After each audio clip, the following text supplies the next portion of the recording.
So here we're asked to find the integral of this function. This is the inverse hyperbolic cosine function. It's a lot to say. So you might wonder why we're using integration by parts on this problem. It's not as obvious as the other ones. Normally we look for a product of two functions. However, here it looks like we just have one function that we just don't know how to integrate. However, embedded in every function, we have 1 times that function, and f of x equal to 1 is a function.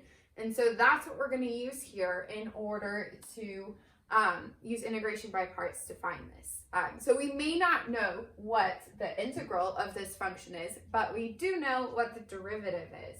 And over here I have written something that you should remember from Calc 1, which is the derivative of the inverse hyperbolic cosine of x is 1 over the square root of x squared minus 1. And so that should clue us in, since we do know what the derivative of this function is, that that's going to be our u when we pick our u and dv for integration by parts. So my u is going to be the inverse hyperbolic cosine, and my dv is just going to be 1 times dx. So taking the integral of this function is easy. It should just be x. And taking the derivative of this, we use that factor over there, and we get 1 over the square root of x squared minus 1. So let's rewrite this and see how this helps. So we have the integral of the inverse hyperbolic cosine of x dx is equal to u times v.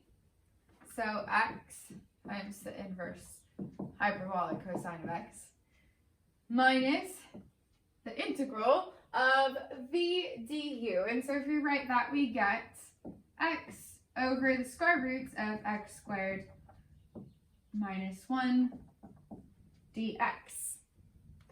And so we see now that we've made this easier for us to integrate. Over here we have something that we can use substitution on. So let's go ahead and work that out. So I'm going to again put subscripts to make it clear which u's we're using. So that's my u1. So now my u2 is going to be x squared minus 1, making my du2 equal to 2x dx. And again, we can divide both sides by 2 to get x dx, which we have right here. And we can rewrite this in terms of u, which I will do right now. So we have our original integral is equal to x times the inverse hyperbolic cosine of x minus the integral of du over the square root of u. Sorry, and we're missing a 1/2 up in front. And so now we can solve this. We can find the integral of that very easily. And we should get x times the inverse hyperbolic cosine of x minus 1/2 times 2 u to the 1/2. And then plus c, since we're working with an indefinite integral, we need that plus the constant. And lastly, to finish off the problem, we need to plug in this u here. And again, sorry, this is our u and du2. So be careful about which one you're plugging in at the end of the problem, that you keep track of these things.